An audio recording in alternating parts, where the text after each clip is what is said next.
right, the Around the Bases podcast. Everything you want to know about the Prairie Baseball Academy up and running. Inaugural show for the Around the Bases podcast. I'm your host, Brent Radlinski, this afternoon, talking to you about everything that need to know about the PBA and what's going on with the Prairie Baseball Academy and their 2025 Fall World Series, which is in full swing. Games got rained out at the time of this recording a little this afternoon. A little bit of snow fell there too. So had a chance to talk with Team Red pitcher Alex Fijal about how he ended up playing with the Prairie Baseball Academy, what he likes about it, and maybe a couple of dislikes about it. But Fijal is always a good guy to talk to, so I thought it'd be fitting to have him as the inaugural show for the Around the Bases podcast. The idea behind this thing is to get the name out there for the PBA a little bit and talk to some alumni, maybe some donors, some of the volunteers that help out with the Prairie Baseball Academy and their long-standing tradition here in Lethbridge. We'll eventually get guys like Coach Todd Hubkins, who owes me a conversation or two on here, Josh Bergman, Miles Fletcher, and the like. We'll get them on here, Ryan McDonald as well. We'll have a bunch of other players from Team White and Team Blue. Let them have their say after what Alex Fijal had to say about some of their counterparts in that 2025 Prairie Baseball Academy Fall World Series. So without any further ado, here is my interview from this afternoon with Mr. Alex Fijal.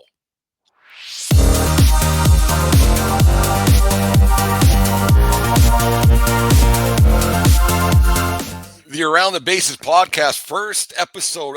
Joining us today, Alex Fijal, pitcher with the Prairie Baseball Academy. Took the afternoon off school for some reason. Alex, how you doing, sir? I'm doing pretty good. How are you, Brent? I'm doing good, man. Hey, you had a good outing yesterday. I was up there in the press box watching you. You got a 3 up, 3 down, a couple of striking out the side innings. How'd it feel out there? Yeah, it was pretty good. Started with a little bit of a rough start. Got barreled a little bit. I think it was like 3 hits back to back to back. But after that, I was able to settle in, and we did pretty all right after that. So that was good. I had to get a kick in the inning where you struck out the side. You gave a Hulkamania pose back to the opposing dugout there. You're like you're ready to, like your inner Max Scherzer was coming out there. Are you looking back? This is your third time through the PBA Fall World Series. When your first one came around, were you surprised how intense it is and how competitive it is? And now that you're in your third time through it, is this something that you really look forward to every year? Yeah. Oh, yeah. 100%. My first year, I just remember getting on that mound and it was endless chirps, and I definitely wasn't expecting it. But now it's a lot easier to deal with because I know what's coming. So yeah, that for sure makes things easier. Is it good to get the competitive juices flowing a little bit, because you play some pretty non-competitive games in the fall? You get some different teams that aren't especially very good, and then you get to play against your teammates. And you want to beat each other. Is that really important to get once you're in the fall and get into the wintertime? Yeah, well, 100%. Like you said, with those high school games, it starts to get a little less competitive, but I feel like the Fall World Series is perfect for really finding that like I want to win mentality, especially against like your own guys. Like it really means something, especially when you're in the locker room with all the guys that you're playing against after. So yeah, it definitely gets you ready for the spring, and yeah, it's a lot of fun. So that's also a plus. You're one of the team captains for Team Red out there, and when you guys were going through your lineups and who you're going to pick and who you're not going to pick, what was the? Because you just met some of these guys 3 weeks before. Is it just to get to a point like I guess this guy's good? I guess this guy we want. Did you guys load up on pitchers? What was your thought process during the draft? Well, yeah, we just we try to go with the guys that seem comfortable out there, especially against the high school teams and guys that have like maybe like a stronger mentality, because it gets really gritty and like a lot of camaraderie back and forth during those games. So just look for guys that we know are confident and that can play the game to their own ability and aren't too worried about other things like people chirping them and everything like that. You're in your third year now here at PBA in Lethbridge, and what's something like how you end up here? Everybody has a different story of how they ended up in Lethbridge at the Prairie Baseball Academy. How did you come from the mean streets of Winnipeg, Manitoba, into Lethbridge? And tell us a little bit about that. Okay, yeah. So I started in Minnesota. I played 2 years of JUCO, and after that, I had an offer to the States, but they weren't giving me everything that I wanted, and I was actually going to end up quitting. But I played on Swift Current with Dawson Schultz, and he was going into his second year here. and he told me that if I came here, they'd get me right. And so far, that's exactly what's happened. So I'm really happy that I did that for sure. You took advice from Dawson Schultz and Yeah, survived. I know. That's impressive. That doesn't happen very often. No, Yeah, I quite like Dawson. He's not a lot between the ears sometimes, but yeah, he's a gamer. I quite enjoy him. he is a Um, gamer.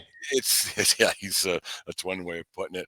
Juggling school, like you're at your PBA. I saw your broadcast debut, that little commercial that I can't remember who shot that, where you said you liked studying at the Polytechnic was your thing, but that was quite the debut on the airways. But you juggle a lot of things, and playing at PBA, you're asked to do a lot of things between not just playing but being a student. Then you got the Field of Screens, which is going on right now, and then different fundraising and how do you tell guys who are coming into the program for their first year when they're just out of high school?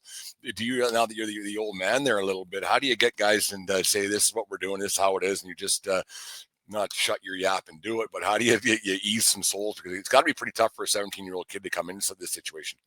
Yeah, 100%. I feel like that's like one thing that like the captains really understand is that like they're moving away from home, and like we all had our first year and we know exactly how it was. So like just like preaching that, getting into like a proper routine, going to bed at a decent time at least, and like waking up when you got to wake up, and making sure you go to class. Like the main thing is like being disciplined, getting into a good routine. And it's so easy to order Uber Eats and stuff like that now. So also just like talking about how like making a meal at home is definitely a lot better than spending that extra cash on getting it brought to you or going to Wendy's or A&W, right?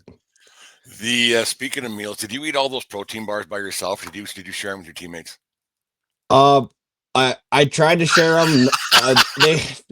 They try like one of them, and they're like, "Yeah, you can have them." And yeah, I got 3 boxes here, and they're still sitting there. They're not very good, so I had to They chuck one. they were a little heavy on taste and a little bit pasty, to Yeah, say the yeah. least. That's kind of Oh, why I gave them to you 100%. guys. That's how I felt like, well, these aren't bad. Here you go. I'm not going to eat them. These are for Yeah, you guys.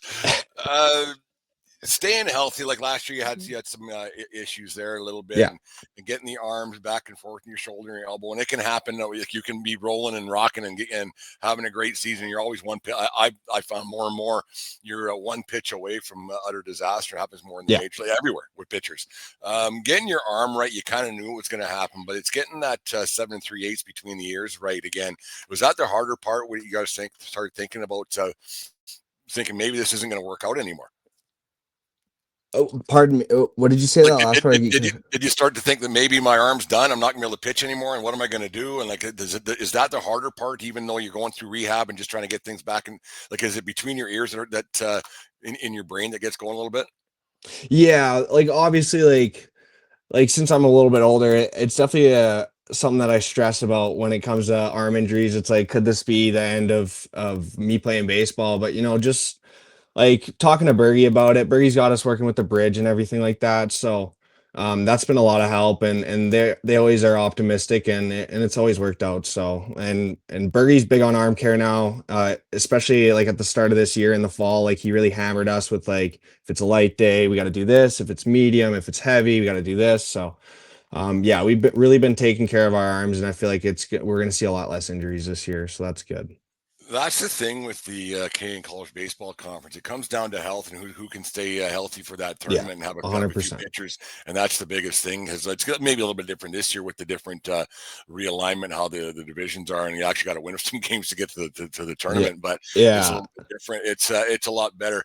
Speaking of the bridge and technology, it's kind of one thing that I've always wondered about pitchers and hitters and everything else. Because now you guys got that TrackMan device there, and yeah, last year you guys had those fancy schmancy watches that would tell you what to do, where to stand, and everything pretty much. And yeah. like, there's a lot going on. Uh, can it be sensory overload a little bit for you, Alex, when you're thinking like arm angle here, velocities, this is here, or like, can't I just throw the F in baseball and just be done with it? Like, what's your thought process when it comes to all this new technology that's popping up not just at the PBA, but it's everywhere now. Yeah. Well, when it comes to the watches, it was definitely a big change. Like especially like being on that mound, and it's like you're looking at your catcher and you're not getting anything because your watch is buzzing. So it was definitely something to get used to. But I find it's a lot easier, especially with runners on second. Like they can't be stealing your signs anymore, especially with the watch.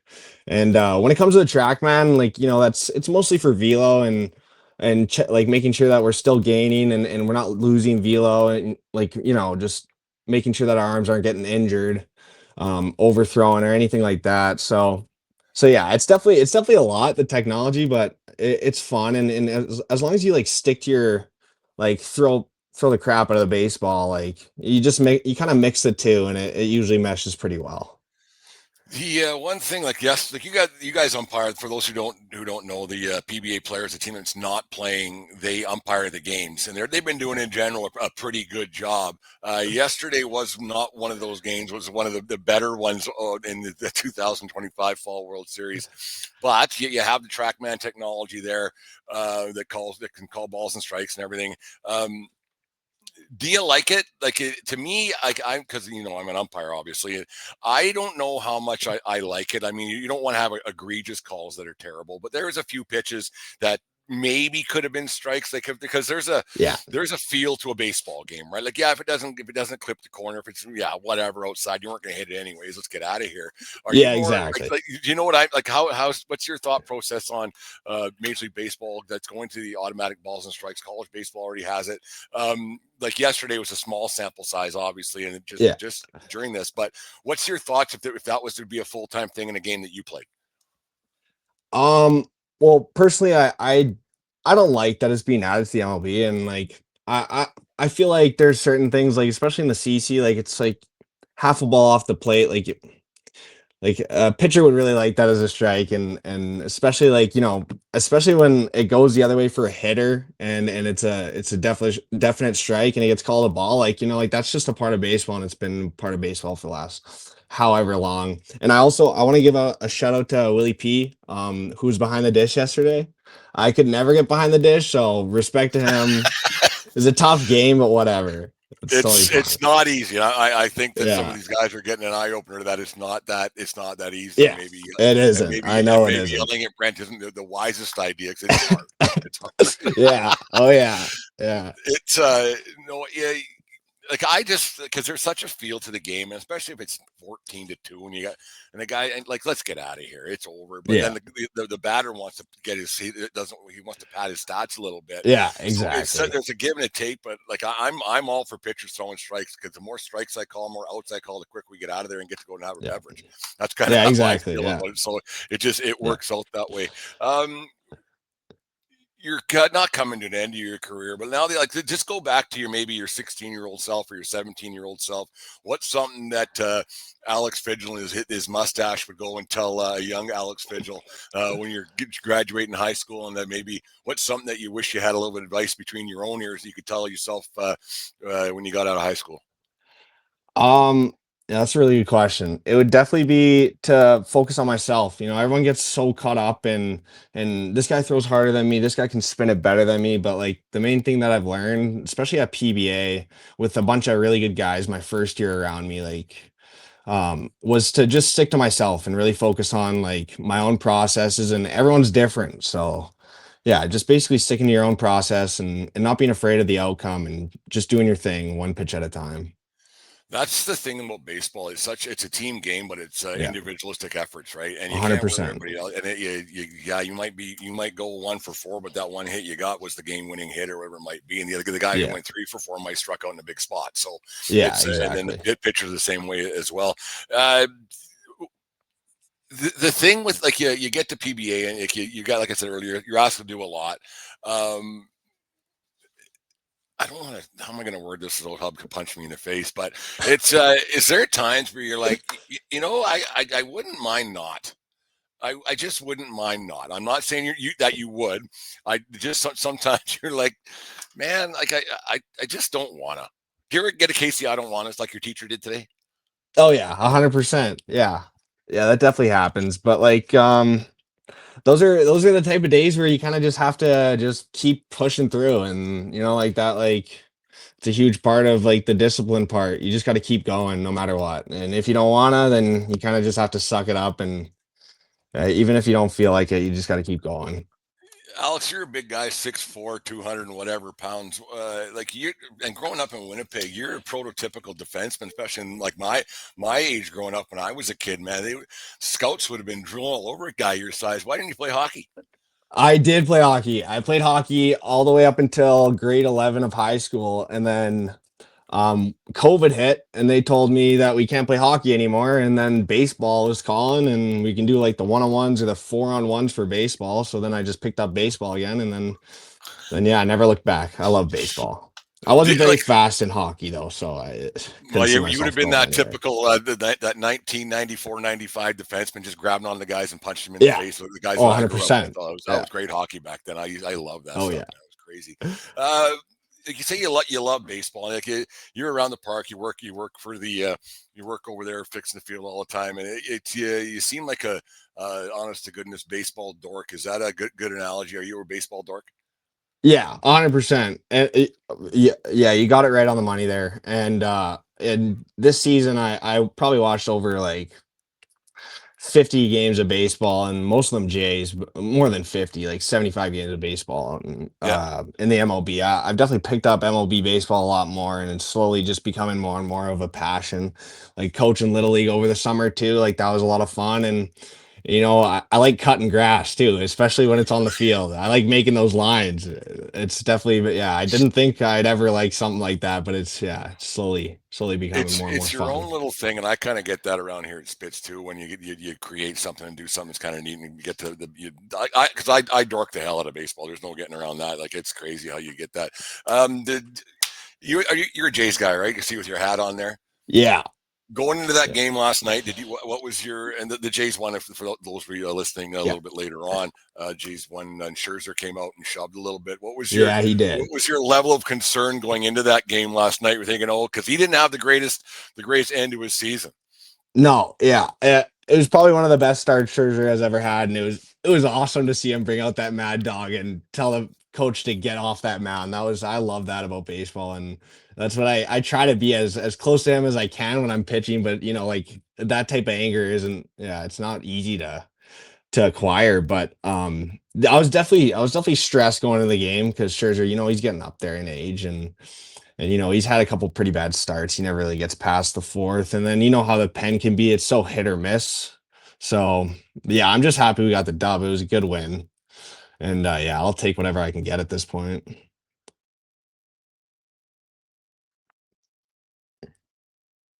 I can't hear you, Brent. I'd like to see you There we try go. that. I'd like to see you try that in the spring with Todd Hupka comes out the mound and he says, "Alex, give me the ball, shake my hand. You're done." Um, would you just say yes, sir, thank you, sir, and leave, or would you pull out a Scherzer Mad Dog? I'd like to see that. I definitely wouldn't be able to pull out a Scherzer Mad Dog, but I'd try to make a case. I'd be like, come on, like I got this out. But if he says no again, I'm taking that and I'm walking to the bench. I'm not gonna try to push any harder. Hub's bark is a lot worse than his bite, and I Yeah, think you know yeah, that about him. yeah. Let's talk about Hub. Like I've known him for Okay. like literally forever, and Yeah. you got to know him pretty well for the last few years, not only just on the field but off the field, working with him around the park and stuff. How's he helped you? Like not just on the field, but off the field as well. Um, he's helped me in a lot of different ways, like especially like like I've never had a coach where like he doesn't. I'm trying to put this in a way where I'm not gonna sound like I Like don't. you're kissing his It's ass. such a, yeah, or talking crap or something. I need to Yeah, find a he fine ain't gonna listen. line. He doesn't know how to log on to YouTube or anything. Yeah, Don't worry fair about it. enough. Yeah, yeah, but yeah, he's taught me to have a tough mentality. That's one good way to put it, and to really just get gritty when I got to get gritty. And yeah, I don't know what else I can say, but yeah, he's been honestly awesome, and he's such a great coach. He's such a step up from my last college coach, so it was like night and day. And slowly getting to know him, you realize he does have a little bit of a softer side to him sometimes. You might have to cut that part out. uh but yeah, he's been awesome. Great No, coach. that's no Hub's. He's got characteristics that are Yeah. second to none. No, it's this has been a lot of fun, Alex. Yeah, like what's your prediction for the rest of your college world? Actually, let's talk. Jay, are the Jay? I think the Jays are going to win this series with the Yeah. Mariners. Now, I think it's they got to win 2 out of 3. 2 of them will be at home, which they lost the Hmm. first two. Yeah. Do you think they're going to win the series? Yeah, I honestly think it's really all up to game five. It's going to be game five. Whoever wins that is probably going to take the series, and I'm hoping that it's the Jays. Do you know who's going to be on the bump today for the Jays? Is it I think it's a Gosman? bullpen game, isn't it? No, they'll go What back to is it? Gosman today. They'll go back to Gosman Okay, today yeah, for sure. Yeah, I would think so yeah. because it's been 5 days, 6 days. I would Well, think. yeah. Hopefully, if they let Gosman go all the way this time, that would probably be ideal. We just were Do like, you, I want to see him throw 100 pitches. like you look at the Dodgers, how they won their first 2 games. What's his name? Snell went 8, and he probably could have went 9, and then that Yamamoto went 9. Are Yeah, you? Do they? I mean, they're billion-dollar arms. Let's not pretend here. And I yeah, get their return on investment, but as a fan, would you rather see it like just keep going? Like if you keep going it to another guy, something's bound to go wrong. yeah. That's how I feel. Just leaving the guy's hands until he gets into trouble. Like I even thought that uh, the other night when like they just to keep going to the pen. I think you're asking for your trouble. What's your thoughts on that? Yeah, no, for sure. You hit it right on the money. It's like I feel like the coaches here are pretty good for that. If a pitcher is working well, you leave him in. Like it doesn't matter if it's the third time through the order. It doesn't matter what statistics says righty or lefty. If he's working and he's getting outs, you might as well just keep him in because for sure when it gets to the bullpen, it gets sketchy. It can be hit or miss for some guys. They'll be missing strike one, and then that's when it starts to get blue pit or walk the first guy, and then it gets ugly. Let's talk about the PBA Fall World Series. Is it Team Red or nothing? Are you guys gonna pull this thing off? Yeah, I think so. I don't want to jinx anything, knock on wood, but yeah, I think we got a really strong team. I think we picked a really good team, and the hitting coaches have been great. Just talking about mental stuff with them, like our Team Reds hitting coaches, our captains. They've been great. They've been talking about mental with some of the guys, and then I've been trying to help out some of the pitchers with keeping their mental game strong and just like not letting anything if you have a bad outing, just wipe it and focus on the next and focus on one pitch at a time, and I feel like that's a key part of why Team Red's doing so good. But we got a lot of good talent, so we were lucky for Out of sure. the other 2 teams between Team White and Team Navy, which one do you dislike more? That's an easy answer for me. Team White for sure, because I don't want to start any podcast beef with any guys, um, but they picked a team that is loud. Like that was their main goal. Like they told us we're gonna be picking the camaraderie team, and they definitely did that. So, like even in that game yesterday, like going into that second inning with 3 hits in the first against me, and Pavka hits a double. I hear Lascelles on the bench say, "All day, baby, all day," and that got to be pretty good. And as soon as I heard that, I was like, "All right, I need to lock it in here," and then I was good from there. So yeah, definitely Team White. They definitely get the best of some guys for sure. I've been broadcasting all the games over there on HN Live, and I got to agree with you as an old baseball guy. Team White, every one of those guys be wearing one right in the ear every at Yeah, bat. yeah, It'd be 14-0 that my team would lose, but yeah, just merry-go-round of guys getting plunked. That's all that would yeah. be. Yeah, Oh they're yeah, they're not my favorite so far in the 25 PBA Fall yeah. World Series. Things might change next week or so, but it's just as of right now. Alex, this is a lot of fun. We'll do 3 easy questions to get you the heck out of here. All right, Okay, oh yeah, sounds there you good. go. 3, they're easy. You can't get them wrong. Just Okay. got to answer the question. Okay. Pants before socks or socks before pants when you get dressed in the morning? Socks before pants. Yeah, that's an easy one for me. I like my long socks, so I like to put them on first because then I can just slip the pants on. But if you're putting socks on after, like I got to slip up the pants and then pull up the long socks. Like, got to go socks first. Yeah, I agree. Okay, I didn't expect that much of an explanation. I, Favorite I'm hamburger? passionate about that. Very passionate about socks. It's very very, Yeah, very important to passion your yeah, socks. Favorite yeah. hamburger? Favorite hamburger, like from which place? Yeah, Probably Five Guys. I feel like that's a go-to. Like it's just big and greasy and it's got good sauce. I don't know what sauce they put on it, but it's pretty good. So yeah, definitely treat myself with a Five Guys burger every now and again. Five Guys Burger's the one. Pardon? Five Guys Burger's the one. That's it. Yeah, I'd say so. Yeah. Do you Okay. what do you pose it that to that or what? I've only had it twice. I love myself the Whopper. I think the Whopper's the Okay, place yeah. to get, you know. Yeah, I think like just the right yeah, fair amount of enough. vegetable on that. I think it's fantastic. It's so Yeah, good. Whopper's good. And the I gotta temperature's agree. right, always consistent. I think it's fantastic. And last Yeah. but not least, what PBA teammate either this year, last year, whatever, has had the messiest locker over the years? Messiest locker. Oh my gosh. It's a good one. Oh, easy. This is easy. Um messiest, let's just go with Justin Scott from last year. Oh yeah, he's greasy. Yeah, Yeah. I'm just gonna leave it at that. Yeah, nothing about. I'm not gonna say anything about stink or anything, but yeah, it was a messy By locker. not saying anything about stink, you said a lot about stink. I think Yeah, there, I don't know. Fidge. Yeah, Yeah, yeah, I might have dropped a little bit there, but yeah, yeah. yeah, he No, had his lucky socks and stuff. no, Fidge, you got to head to the ballpark. I got to head over there as well. But this is a lot of fun. And thanks for being the first guest on Around the Bases podcast here for the Prairie Baseball Academy. Thanks, man. Yeah, thank you. It's always a pleasure talking to you, Brent. All right, we'll talk. Take it easy. We'll talk later. Okay, see ya. Cheers. Cheers.